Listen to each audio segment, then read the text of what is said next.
So hello everyone, তোমরা বেশ কিছু মানুষ আমারে মেসেজ করছো যে আমরা দোকানে ছাতার সেল দেওয়া হয়েছিনি। হ্যাঁ গো, আমরা দোকানেও ছাতার সেল দেওয়া হয়েছে। আর সেল তো মোটামুটি সব দোকানেই দেওয়া হয়, তো আমরা দোকানে এবার সেল দেওয়া হয়েছে প্রতিবারের মতো। তো তার আগে সেলের সাথে দেখার আগে দেখানো বাচ্চারার সাথে অনেক ভ্যারাইটি আছে আমরা দোকানে, হোলসেল রিটেল তোমরা সবভাবেই নিতে পারো।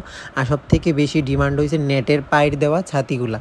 তাছাড়া এখন ছাতি সবাই ইউজ করবো, যেহেতু সামার সিজন আর রেইন সিজন ঢুকিয়ে গেছে গা প্রায়। তো সব সময় এখন সবাই ছাতা হাতে নিয়েই থাকবো। তার মধ্যে ভ্যারাইটি অনেক টুপিও আছে, আর আমি আগে অনেক ভিডিওতে তোমরা লগে আমরা এই দোকানের টুপিগুলো শেয়ার করছি। ড্রেসের সাথে মানানসই টুপিও আছে, আর যারা ক্রিকেট ম্যাচ খেলে তারারও অনেক ভ্যারাইটি টুপিও আছে। তাছাড়া আছে বাচ্চাদেরও টুপি, আরও অনেক ভ্যারাইটিও আছে। তোমরা আয়ার দোকানের থেকে নিয়ে যেতে পারো। বেশ কিছু মানুষ তোমরা আমারে কইছো যে ফটো তুললা পাঠানোর কথা, কিন্তু ফটো তুললা তো পসিবল না সবাই এক এক করে ফটো পাঠাইতে। তোমরা দোকানে আয়ো, দোকান থেকে আয়া যার যদি ভালো লাগে তো তোমরা নিতেও পারো। তো এই ভিডিওটা মেইনলি তোমরা লেগে যারা আমারে কইছো। আর এখানে যে ছাতিগুলো আছে সামনে, এইগুলোই হয়েছে সেলের ছাতি, মানে একটু কম দামি ছাতি যেটা। তো ভিডিওটা এতটুকুই, যার যেটা ভালো লাগবে দোকানে আয়া নিয়ে যায়।